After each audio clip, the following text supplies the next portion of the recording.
இலங்கை நாட்டை எடுத்துக்கொண்டால் கிட்டத்தட்ட 12% குடும்பங்கள் இந்த வறுமையிலே காணப்படுகின்றன. பிரஜாசக்தி வேலை திட்டம் 2029 நாங்கள் வருகின்ற பொழுது கணிசமான மக்களுடைய வாழ்வாதாரத்தை உயர்த்தி அந்த மக்களுடைய வாழ்க்கையிலே ஒரு மறுமலர்ச்சியும் ஒரு உற்சாகமும் வரக்கூடிய அளவிலே எங்களுடைய தேசிய மக்கள் சக்தி அரசாங்கம், எங்களுடைய ஜனாதிபதி அன்றகுமார் திசாநாயக்கா அவர்கள், எங்களுடைய யாழ்ப்பாண மாவட்டத்தினுடைய ஒருங்கிணைப்பு குழு தலைவர் கௌரவர் ராமலிங்கம் சந்திரசேகரம் அவர்கள், எங்களுடைய பாராளுமன்ற உறுப்பினர்கள், எங்களுடைய பிரதேச சபை உறுப்பினர்கள், எங்களுடைய பிரஜாசக்தி தலைவர்கள் என எல்லோரும் ஒருங்கிணைந்து நாங்கள் பாடுபட்டு வருகின்றோம்.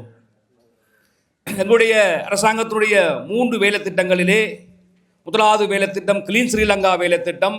அந்த கிளீன் ஸ்ரீலங்கா வேலை திட்டத்துக்கூடாக பல நூற்றுக்கணக்கான பணிகள் நாடு பூராக முன்னெடுக்கப்பட்டு வருகின்றது. அந்த பணிகளுக்கூடாக நாங்கள் ஒரு சிறந்த தூய்மையான இலங்கையை உருவாக்குவதிலே பல வெற்றிகளை கண்டிருக்கின்றோம்.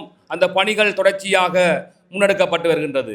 அதே போன்றுதான் நாங்கள் முழு இலங்கையையும் டிஜிட்டல் மயமாக்குகின்ற வேலை திட்டத்திலே ஈடுபட்டு வருகின்றோம். நான் நினைக்கிறேன் அந்த வேலை திட்டம் வெற்றி பெறுகின்ற பொழுது இலங்கையிலே காணப்படுகின்ற ஊழல் ஒழிப்பை நாங்கள் முழுதாக கட்டுப்படுத்தக்கூடிய அளவுக்கு மாறி வருவோம்.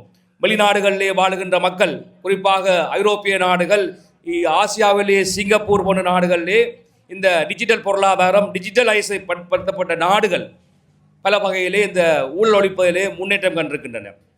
அந்த வகையிலே தான் நாங்கள் தேசிய மக்கள் சக்தி அரசாங்கமும் இந்த நாடிலே முழுக்க அனைத்து விடயங்களையுமே நாங்கள் கணினிமயப்படுத்தப்பட்டு அனைத்து தரவுகளையும் சேகரித்து நாங்கள் துல்லியமாக அந்த தகவலை பார்க்கின்ற நிலைமைக்கு நாங்கள் இந்த இலங்கையை மாற்ற வேண்டும்.